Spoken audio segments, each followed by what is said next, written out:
உலகம் முழுவதும் வாழக்கூடிய ஆஸ்ட்ரோ பக்தி டாக்ஸ் நேயர்கள் அனைவருக்கும் உங்கள் தாம்பரம் வாராகி ஈசநேசன் சுவாமியுடைய நல்லாசிகள் வாழ்த்துக்கள். ஜெய் வாராகி, ஜெய் ஜெய் வாராகி. இந்த மே மாதம் சனி செவ்வாய் சேர்க்கை, அதாவது மீன ராசியில் குருவுடைய வீட்டில் சனி செவ்வாய் சேர்க்கை ஏற்படுகிறது. இந்த மாதம் முழுவதுமேவும் பொதுவாக இந்த சனியும் செவ்வாயும் சேர்வாரேயானால் அதுக்கு உடனே என்ன சொல்லுவாங்க, அது வந்து ஒரு பாவதோஷம், அந்த மாதிரி கிரக அமைப்பு இருக்கக்கூடாது குருவுடைய வீட்டில் அப்படின்னு சொல்லுவாங்க. ஆனால் பாருங்கள், அதெல்லாம் பேச்சு வாக்கில் இருக்குமே தவிர ஏட்டில் இருக்குமே தவிர நடைமுறைக்கு மாறுபடும். நிறைய ஜாதகத்தில் வெற்றி பெற்றவங்க, சுறுசுறுப்பாக இருக்கக்கூடியவங்க, செயலாற்றல் மிக்கவங்க, நிறைய நகைச்சுவை நடிகர்கள், நீங்கள் நகைச்சுவை நடிகர்கள் நிறைய பேரை எடுத்து பார்த்தீங்களா, அதே போல் அரசியலில் வந்து பேச்சாளர்கள் இருப்பாங்க, மேடை பேச்சாளர்கள், அப்புறம் இலக்கிய பேச்சாளர்கள், பாடலாசிரியர்கள், இவங்க இந்த மாதிரியான வெற்றி பெற்றவங்க ஜாதகத்தெல்லாம் நீங்கள் எடுத்து பார்த்தீங்கன்னா கண்டிப்பாக அவங்க ஜாதகத்தில் சனி செவ்வாய் சேர்க்கை இருக்கும். நிறைய பேர் இப்போது வீட்டில் வேலை செய்யும்போது அல்லது வந்து 10 பாத்திரம் தேய்க்கும் போது, லேடிஸ்லாம் சமைக்கும்போது பாட்டு பாடிகிட்டே இருப்பாங்க, இல்லை பாட்டு கேட்டுகிட்டே இருப்பாங்க. அது ஆண்களாக இருக்கலாம், பெண்களாக இருக்கலாம். தூங்கும்போது பாட்டு கேட்குறது, அதிகமாக பாட்டு பாடுறது, கூடவே பாடிட்டே வருவாங்க. எல்லா இடத்துலும் ட்ராவல் பண்ணும்போது, குளிக்கும்போது, சில பேர்லாம் பார்த்திங்கன்னா குளிக்கும்போதெல்லாம் சாப்பிடும்போதெல்லாம் பாடிட்டு இருப்பாங்க. இவனுக்கெல்லாம் என்ன தான் கிரகம், இதை கூட நாம் சொல்ல முடியுமா அப்படின்னு கேட்டால், இதெல்லாம் அவங்க ஜாதகத்தில் பாருங்கள் கண்டிப்பாக சனி செவ்வாய் சேர்க்கை இருக்கும். அப்போ பாட்டு பாடுறது ஒரு பாவதோஷமான அப்படி கிடையாது. இல்லை, ஜெயிக்கிறது, ஒரு ஜோவியலாக இருக்கிறது, கலகலப்பாக இருக்கிறது, இருக்கிற இடத்த கலகலப்பாக வச்சுக்கிறது, இதெல்லாம் ஒரு அற்புதமான கலை.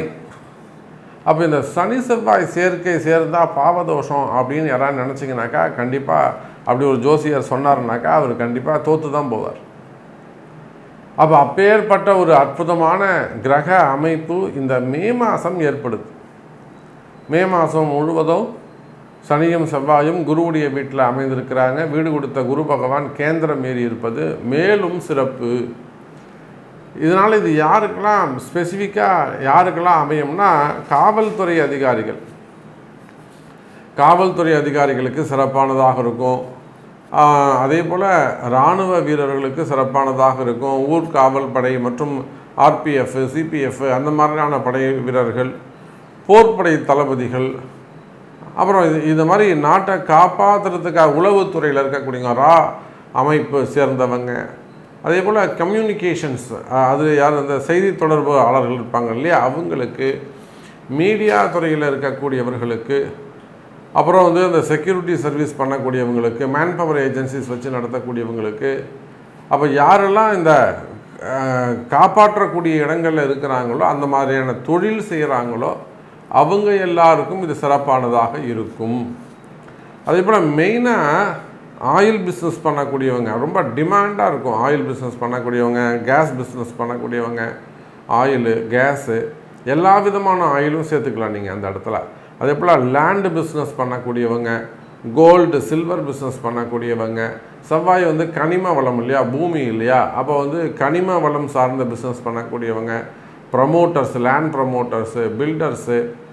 அப்போ இந்த செவ்வாய் சனி காம்பினேஷனில், அதாவது காய்லாங்கடை நடத்துகிறவங்களிருந்து விவசாய பெருமக்களிலிருந்து எல்லாருக்குமே இந்த மே மாதம் ஒரு சிறப்பான மாதமாக அமையப்போகுது. அப்போ இந்த சனிக்கு என்னெல்லாம் பார்வை, 3, 7, 10 பார்வை இருக்குது. செவ்வாய்க்கு என்ன பார்வை, 2, 7, 8. அப்போ இந்த செவ்வாயும் சனியும் எங்கெல்லாம் சேர்ந்து பார்க்குறாங்க, அதோட கூட அவங்களுக்கான கேந்திரங்கள், அவங்களுக்கான திரிகோண வீடுகள், இது எல்லாமே பலப்படும். அப்போ ஒட்டுமொத்தமாக பார்த்தோம்னா இந்த மே மாதத்தை பொறுத்த வரையிலும் சூரியன் உச்சம் பெற்று சுக்கிரன் ஆட்சி பலம் பெற்று போராத குறைக்கு சனி செவ்வாய் சேர்க்கையோடு கிரகமாளிகா யோகம் நடைபெறுகிறது. இந்த கிரகமாளிகா யோகம்னா அப்படியே கிரகங்கள் வந்து 8 கட்டங்களில் இல்லை 9 கட்டங்களில் மாலை போட்ட மாதிரி அமைகிறது கிரகமாளிகா யோகம்னு சொல்லுவாங்க. அப்போ இந்த மே மாதம் அந்த மாதிரி ஒரு கிரகமாளிகா யோகம், அதாவது மே மாதம் 6ஆம் தேதி 7ஆம் தேதி 8ஆம் தேதி 9ஆம் தேதி 4 நாள் சந்திரனோடு சேர்த்து. அப்புறம் எனக்கு தெரிஞ்சு மே மாதம் 6ஆம் தேதியிலிருந்து ஒரு 12ஆம் தேதி வரையிலுமே கூட அந்த கிரகமாலிகா யோகம், கொஞ்சம் குழந்தை பிறக்கிறதுக்கான, அப்படி இந்த மாதம் பிறக்கக்கூடிய இந்த தேதியில் பிறக்கக்கூடிய குழந்தைகளாக அதிர்ஷ்டசாலிகளாக வேறு இருக்க போகிறாங்க. அப்போ பல நன்மைகள் ஒளிந்திருக்கின்றன. இந்த மே மாதத்தில் பல நன்மைகள் உள்ளே ஒளிந்திருக்கின்றன. உங்களுடைய எதிர்பார்ப்புகள், அவங்க எதிர்பார்க்கக்கூடிய ரகசியங்கள் உள்ளே இருக்கான்னு பார்க்க போகிறோம். நீங்கள் உங்களுடைய தேடுதல் என்ன, உங்களுக்கு என்ன கிடைக்கணும், நீங்கள் எதை தேடுறீங்க? பணத்தை தேடுறீங்களா, பொருளை தேடுறீங்களா, அருளை தேடுறீங்களா, நிம்மதியை தேடுறீங்களா, ஆரோக்கியத்தை தேடுறீங்களா, ஒரு அதிகாரத்தை தேடுறீங்களா, ஒரு பதவியை தேடுறீங்களா, ஒரு அதிர்ஷ்டத்தை தேடுறீங்களா? உங்களுடைய தேடுதல், அந்த தேடுதல் உள்ளே ஒளிஞ்சிக்கிட்டு இருக்கா அப்படிங்கிற ரகசியத்தை நாம் விளக்கி திரை நீக்கி பார்த்து விடுவோம். வாருங்கள். இந்த மே மாதம் சூரியன் உச்சம்னு ஒரு வார்த்தை சொல்லியிருந்தேன். அது நடக்கக்கூடிய இடம் மேஷராசி தான். உங்கள் ராசியில் தான் சூரிய பகவான் உச்சமடைந்திருக்கிறார். இந்த சுனப்பா யோகம், மணப்பா யோகம் இதெல்லாம் சொல்கிறாங்கல்ல, அதெல்லாம் என்னென்னா, சந்திரனுக்கு 2-12 கிரகங்கள் இருந்தால், சந்திரனை அடிப்படையாக வச்சு தான் அந்த சுனப்பா யோகம், மணப்பா யோகம். சுனப்பா யோகங்கிறது சந்திரனுக்கு 2ல் இருக்கணும், அனப்பா யோகத்துன்றது சந்திரனுக்கு 12ஆம் இடத்துல இருக்கணும். இதில் என்ன அந்த ரூல், சட்டம் என்ன சொல்லுதுன்னு பார்த்தீங்கன்னாக்கா, சூரியன் ராகு கேது இருக்கக்கூடாது. மற்ற கிரகங்கள் இருக்குமே ஆனால் அது தேடி பொருளை தரும் அப்படின்னு சொல்கிறாங்க. அப்போ சந்திரன் மேஷராசியில், அதாவது மே மாதத்தில் அஸ்வினி, பரணி, கிருத்திகைன்னு 3 நட்சத்திரங்களை சஞ்சாரம் செய்கின்ற போது கிட்டத்தட்ட ஒரு 3 நாட்கள், 3 நாட்கள் கண்டிப்பாக மேஷராசி அன்பர்களுக்கு நீங்கள் விரும்பக்கூடிய பொருள் அல்லது நீங்கள் தேடக்கூடிய பொருள், அது பணமாக இருக்கட்டும், ஏதோ ஒன்றா இருக்கட்டும், அது பதவியாக கூட இருக்கட்டும், நீங்கள் விரும்பியது உங்களை தேடி வரக்கூடிய மாதம். அதுதான் விஷயம். அது பொண்ணாக இருக்கலாம், பொண்ணாகவும் இருக்கலாம், பெண்ணாகவும் இருக்கலாம், மண்ணாகவும் இருக்கலாம். ஆனால் பாரதத்தையும் ராமாயணத்தையும் மறந்துடாதீங்க. ஆமாம், பொண்ணால் கெட்டது மகாபாரதம், பெண்ணால் கெட்டது, பெண்ணால் கெட்டது மகாபாரதம், மண்ணால் கெட்டது ராமாயணம். அப்போ இது ரெண்டுமே நீங்கள் மறந்துடாதீங்க. ஆனால் அதிர்ஷ்டம் உண்டு என்பது நிதர்சனமான உண்மை. அப்போ இதை உங்கள் ஜாதகத்தை வச்சு நாம் தேடணும். உடனே உங்கள் ஜாதகத்தை எடுத்து கையில் வச்சுக்கிட்டு நமக்கு இந்த அனப்பா யோகம் இருக்கா, சுனப்பா யோகம் இருக்கான்னு நீங்கள் தேடிட்டு இருக்கக்கூடாது. இந்த மே மாதம் நமக்கு அது நடக்குமா? இதில் தான் புத்திசாலித்தனம் இருக்குது, அதில் தான் டேலண்ட் இருக்குது. அப்போ மேஷ ராசி என்பர்களே, ராசிக்கு 12ஆம் இடத்தில் நடைபெறக்கூடிய சனி செவ்வாய் சேர்க்கை. சார் தூங்க மாட்டீங்க சார், நீங்கள் ஓடிக்கிட்டே இருப்பீங்க சார், பணத்தை தேடி, பதவியை தேடி, வெறி கொண்டு எப்படியாவது நாம் ஜெயிக்கணும், எப்படியாவது நம்ம செய்து காட்டணும் அப்படின்னு தூங்க மாட்டீங்க மேஷராசி என்பர்களே. ஏதோ ஒரு லட்சியத்தை நோக்கி, ஏதோ ஒரு விஷயத்தை நோக்கி, ஏதோ ஷார்ட் டைமில், இன்னொரு 10 நாள் தான் இருக்குது, இன்னொரு 20 நாள் தான் இருக்குது, இன்னொரு 15 நாள் தான் இருக்குது, ஏதோ ஒரு விஷயம், அது வேலையாக இருக்கலாம், தொழிலாக இருக்கலாம், அல்லது பிஸ்னஸாக இருக்கலாம், பதவிகளாக இருக்கலாம், குடும்பமாக இருக்கலாம், திருமணமாக இருக்கலாம், ஏதோ ஒரு விஷயத்தை கையில் எடுத்து அதற்காக ஓடிக்கிட்டே இருப்பீங்க. சரியாக தூங்க மாட்டீங்க, தூக்கம் இருக்காது, சாப்பாடு இருக்காது. அப்போ இதையெல்லாம் தாண்டி ஜெயிக்கக்கூடிய இடத்தில் மேஷ ராசி அன்பர்கள் இருக்கிறார்கள். அப்போ நிச்சயமாக உங்களுடைய பிஸ்னஸ் எதுவாக இருந்தாலும், உங்கள் தொழிலில் இருந்து வரக்கூடிய, உங்கள் தொழிலில் உங்களுக்கு பயமாக இருக்கா, தொழில் பயம் இருக்கிறதா, நாளைக்கு எப்படி இருக்குமோ, நாளைக்கு என்ன செய்யுமோ, எப்படி காப்பாற்றுமோன்ற பயம் இருக்கா, ஒன்றும் கவலைப்படாதீங்க. மேஷ ராசி அன்பர்களே, உடனடியாக அதற்கான பரிகாரங்கள் செய்து கொள்வது நன்மை. உடனடியாக அந்த மாதிரி தோஷ நிவர்த்திகளை செய்து கொள்வது சிறப்பு. அதோடு கூட மேஷ ராசி அன்பர்களே, தொழில் அமைப்புகள் சிறப்பானதாக இருக்கும். மெயினாக மனசில் இருக்கக்கூடிய பயம், ஃப்யூச்சரை பற்றின பயம், அதுவும் ஸ்பெசிஃபிக்காக எதிர்காலத்தை பற்றிய பயம் இருக்குமே. ஆனால் நாளைக்கு எப்படி இருக்கும், நாளன்னைக்கு எப்படி இருக்கும், 5 வருஷம் கழிச்சு எப்படி இருக்கும், 10 வருஷம் கழிச்சு எப்படி இருக்கும், இன்னும் 3 மாதத்தில் ஒரு விஷயம் வருது, அது நடந்துருமா, நடக்காமல் இருக்குமா, அது நடக்காட்டி நாம் என்ன செய்யறது, இந்த மாதிரி எதிர்காலத்தை பற்றிய பயம் இருக்குமே. ஆனால் அந்த பயம் விலகும். அப்போ அதற்கான வழிபாடுகள், அதற்கான பரிகாரங்கள் கை கொடுக்கும். அதுதான் உங்களை வாழ வைக்கும் மேஷ ராசி அன்பர்களே. அதே போல் மெயினாக ஜாப் ரினிவலாக இருக்கலாம், அல்லது வேலை செய்கிற இடத்துல இருக்கக்கூடிய பிரச்சனைகளாக இருக்கலாம்.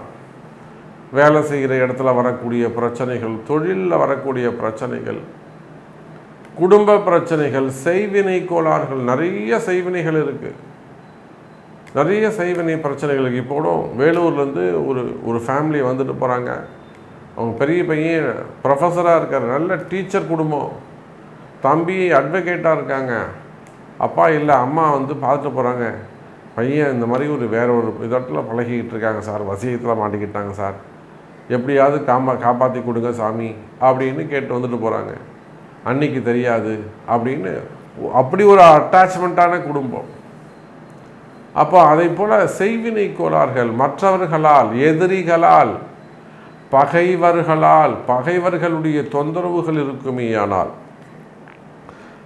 அந்த மாதிரி செய்வினை கோளாறுகள் இருக்குமே. ஆனால் அல்லது மாந்திரீக தோஷங்கள், மந்திரிச்சு விடுறது, மாந்திரீகம் பண்ணுறது, அந்த மாதிரி பிளாக் மேஜிக் சம்பந்தப்பட்ட பிரச்சனைகள், இருள் சம்பந்தப்பட்ட பிரச்சனைகள் இருக்குமே. ஆனால் அவை எல்லாமும் விலகும். கவலை வேண்டாம் மேஷ ராசி என்பவர்கள். இதனால் நிறைய உடம்பு சரியில்லாமல் போகிறது, வீட்டில் கஷ்டமாக இருக்கிறது, அல்லது அடிக்கடி சண்டை வருது, வீட்டில் நிறைய கடன் சுமையாகிறது, வீடே சுபிக்ஷம் இல்லாமல் இருக்கிறது, இருள் சூழ்ந்ததை போல் இருப்பது, மனசில் வரக்கூடிய பயம், உடம்பு அடிக்கடி படுத்தி எடுக்கிறது, உடம்பு சரியில்லாமல் போகிறது, இதெல்லாம் அதற்குரிய அறிகுறிகளாக இருக்கும். அப்போ சூரியன் உச்சம் பெற்ற மேஷ ராசி அன்பர்களே, இந்த மே மாதம் உங்களை வாழ வைக்கும் மாதமாக அமைகிறது. சூரியன் உச்சம் பெறுகிறார். 12ஆம் இடத்தில் இருக்கக்கூடிய சனி செவ்வாய் சேர்க்கை, அது அற்புதமான யோகம்.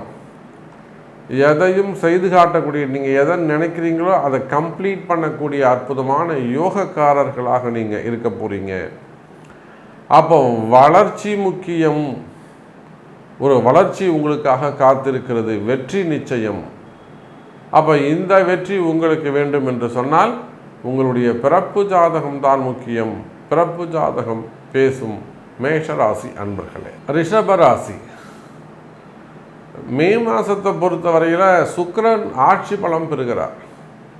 கிட்டத்தட்ட 1.5 வருஷத்துக்கு பிறகு மீண்டும் சுக்கிரன் ஆட்சி, அதாவது உங்கள் ராசிநாதன் ராசியிலே ஆட்சி பலம், திக்பலம்னு சொல்லுவாங்க. அதை திக்பலம் எதை சொல்லுவாங்கன்னா, லக்னத்தில் குரு இருப்பது, லக்னாதிபதி ஆட்சி பெற்று இருப்பது, அல்லது லக்னாதிபதியோடு குரு சேர்ந்து இருப்பது, இதெல்லாம் ஷட்பலம் திக்பலம்னு சொல்லுவாங்க.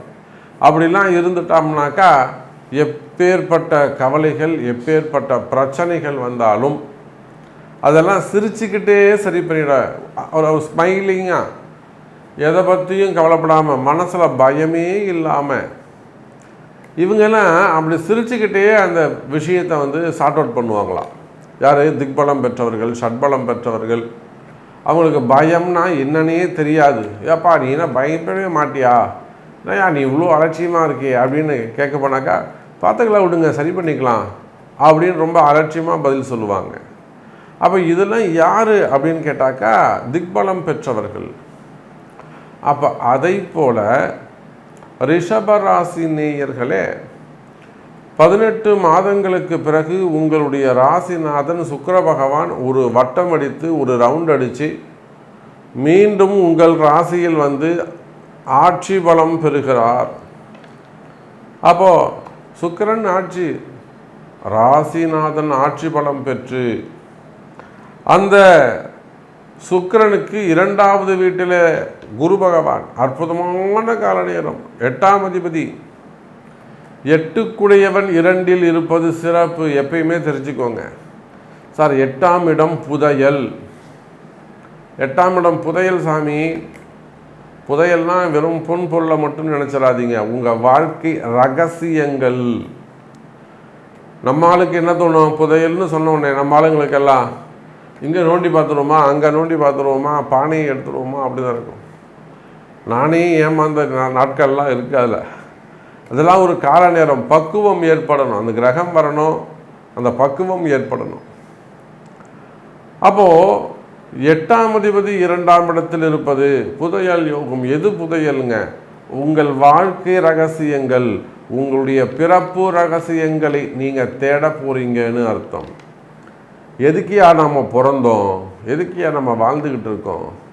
என்னப்பா நம்ம செய்யணும்? குடும்பத்துக்கு நம்ம என்னப்பா செய்யணும்? நீங்கள் வேண்டியதை வீடு தேடி கொண்டு வந்து கொடுக்கக்கூடிய யோகம்தான் புதையல் யோகம்னு. இப்போ இருக்கும் இடத்துல கிடச்சிடும்ல, வெளியில் போக வேண்டிய அவசியம் இல்லை. அதுக்கு பேர் தானேங்க அதிர்ஷ்டம்.